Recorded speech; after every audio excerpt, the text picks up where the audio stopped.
Hi everyone, তোমার সামনে চলে এসেছি নতুন একটা ভিডিও নিয়ে। আমি আজকে তোমাদের সাথে যেই গল্পটা শেয়ার করবো সেটা হচ্ছে আমি কীভাবে চাকরিটা পেলাম, আমার এই সাকসেসফুল স্টোরিটার পিছনে কী কী কারণ আছে, আমি কীভাবে পড়াশোনা করতাম সেটাই তোমার সাথে শেয়ার করবো। আমাদের কলকাতা পুলিশের এই ব্যাচটা ফর্ম ফিল আপ হয়েছিল 2022 সালে, এবং 22 সালের ফর্ম ফিল আপ হওয়ার পর 1 বছর থেকে 1 বছর 1 মাস 2 মাস পর আমাদের প্রিলিমস হয়েছিল আমাদের ঠিক জুন মাসে 4ই জুন মনে আছে এখনও।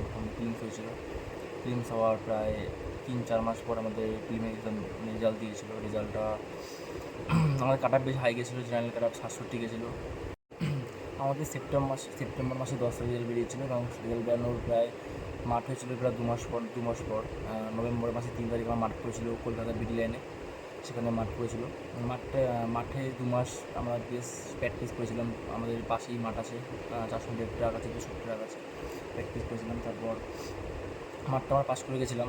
টাইমিং আমার বেশ কম বেশি হতো, 6-এর কাছাকাছি, 6-1, 6-5 এরকম টাইমিং হতো।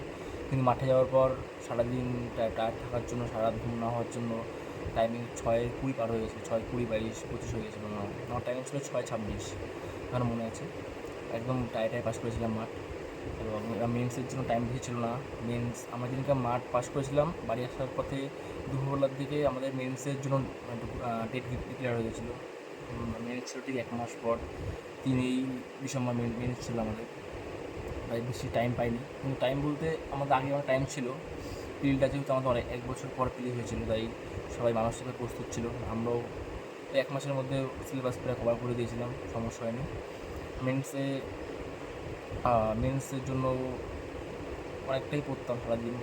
তখন আর মাঠ ফাট যেহেতু যাওয়া লাগতো না, তাই মেন্স সারাদিন 24 ঘন্টার মধ্যে যতটা টাইম পেতাম নিজের জন্য টাইম বের করে চাকরির জন্য পড়াশোনা করতাম। প্লাস একা পড়তাম, তো আমাদের সঙ্গে আমার যে গ্রুপ স্টাডি ছিল, আমাদের যে গ্রুপ ছিল, দুটো বন্ধু ছিল, একটা বান্ধবী ছিল, একসাথে সবাই মিলে পড়াশোনা করতাম। তোমাদেরকে আমি একটা কথাই বলবো, মাঠটা ভালো করে পড়াশোনা করবে, এবং মাঠটা অবশ্যই ঠিকঠাকভাবে করবে, কারণ দুটোই ব্যালেন্সভাবে করতে হবে। যদি পড়াশোনা খুব ভালো করো, মাঠ যদি ভালো না করো, তাহলে কোনোটাই হবে না। দুটো যেন ব্যালেন্স থাকে। এখন 6:30 টাইম মাঠে সবাই সেম ছেলেদের জন্য, তাই মাঠের পাশাপাশি পড়াশোনাটাও মন দিয়ে করবে। এখন কম্পিটিশান খুবই হাই, কাট আপটা অনেকটাই বেশি যায়। এখন আগের মতন সেই 40-50 পাস করার মতন নেই, এখন কাট আপ প্রায় 60+ হামেশা যাচ্ছে। 70 আপ এখন কেপিতে, যেমন মেন্সে 70-71 কাট আপ বেশি, জেনারেল কাট আপ বেশি 71। তাই এরপরে কাট আপ দিন দিন আরও বাড়বে, কাট আপ কোনো দিন কমবে না, কাট আপ দিন দিন 1-2 করে সামান্য বাড়বেই। তাই কম্পিটিশান অনেকটাই হাই।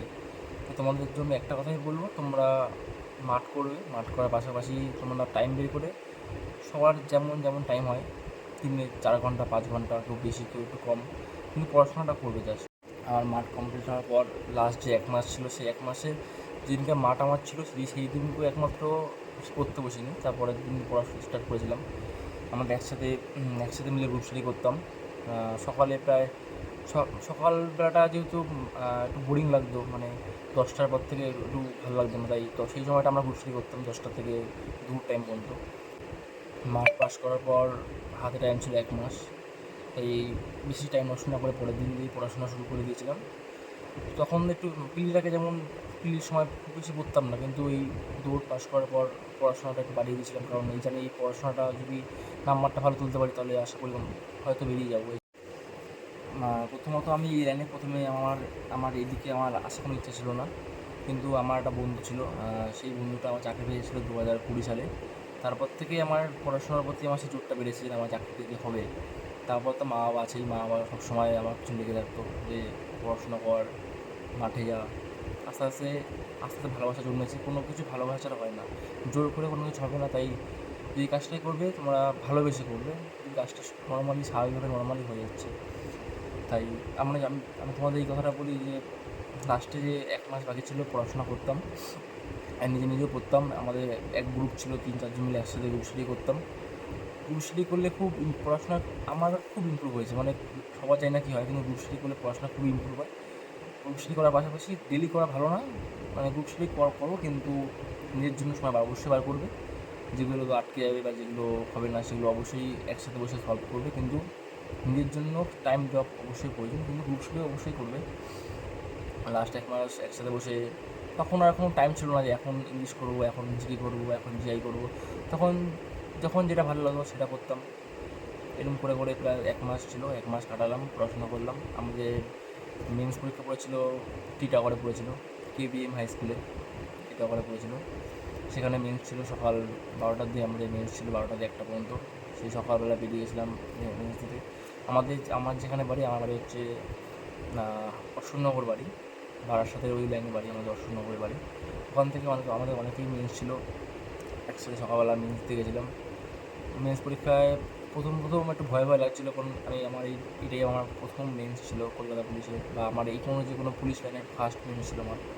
তাই নার্ভাস ছিলাম, কিন্তু প্রথম 5 মিনিটের পর নার্ভাসটা কেটে গেছে, কারণ আমি এর আগে অনেক পরীক্ষা দিয়েছি, কিন্তু মেন্স যেহেতু দিইনি তাই একটু নার্ভাস লাগছিলো। তারপর পরীক্ষা যেহেতু শুরু হয়ে গেলো, তারপর আস্তে আস্তে প্রশ্ন করা শুরু করলাম। পরীক্ষা খুব একটা ভালোই হয়েছিল, খারাপ হয়নি।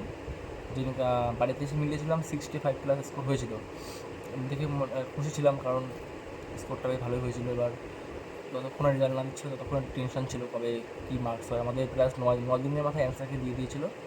যেদিনকে স্কোরটা মিলালাম দেখলাম যা আশা করেছিলাম সেই নাম্বারটা আছে 65। তো আমাদের প্রায় বেশি দিন টাইম নেয়নি, এই ডিসেম্বর মাসের লাস্টের দিকে আমাদের ফাইনাল অ্যান্সারকে দিয়ে দিয়েছিলো। তারপর যখন আমাদের ইন্টারভিউর জন্য ডাক পেলাম, আমরা ডাক পাওয়ার পর ইন্টারভিউ প্রস্তুতি নিচ্ছিলাম। আমরা ফার্স্টে আমরা যখন 3-4 জনের গ্রুপ স্টাডি করতাম, তারা সঙ্গীত ছিল, প্লাস আরও মাঠে আমাদের একসাথে সিনিয়র দাদারা ছিল, আরও 2-3 জন অ্যাড হয়েছিল, প্লাস 5-6 জন মিলে আমরা গ্রুপ স্টাডি করতাম। মানে ইন্টারভিউর জন্য একসাথে ক্লাস করতাম, মানে যেরকম ইন্টারভিউ ক্লাস হয় নর্মালি 7-8 জন মিলে একসাথে করতাম। প্লাস আমরা এটা প্রায় অনেক দিন করা হয়েছিল। তারপর নিজেদের প্রতি একটা আত্মবিশ্বাস বেড়েছিলো ইন্টারভিউর জন্য। ইন্টারভিউ হওয়ার পর তারপর ইন্টারভিউ দিয়েছিলাম, আমাদের পড়েছিল ব্যারাকপুর, এটা আমাদের বাড়ির কাছেই ব্যারাকপুর, বাড়ি থেকে বেশি দূর না। ব্যারাকপুর ইন্টারভিউ করেছিল।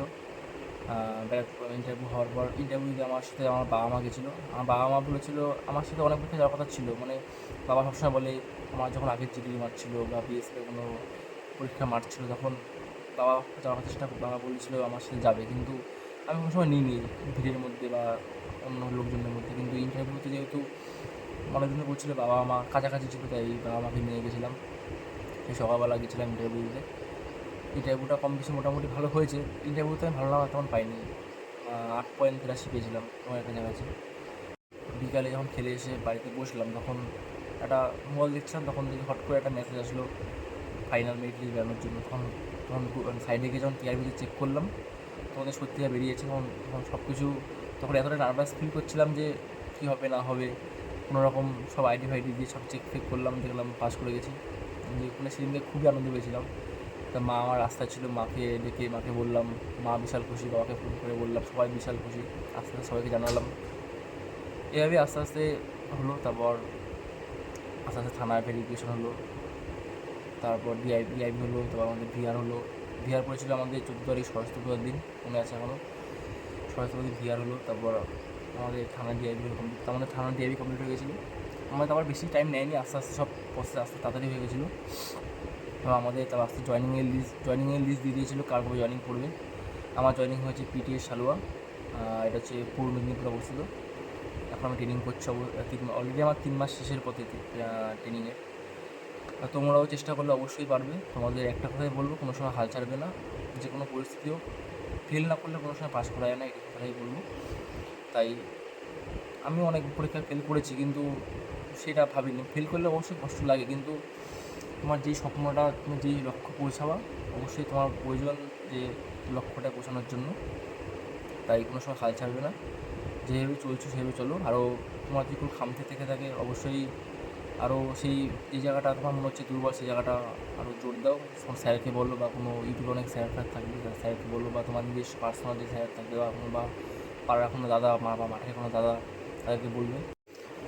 তোমাদের যদি আমার কাছে তোমাদের কোনো প্রশ্ন থাকে, অবশ্যই কমেন্ট করে জানাবে। অবশ্যই চেষ্টা করবো আরেকটা ভিডিও নিয়ে আসার জন্য, কীভাবে তোমাদের উত্তর দেওয়ার জন্য। আর লাস্টে তোমার একটা কথাই বলবো, কোনো সময় হাল ছাড়বে না।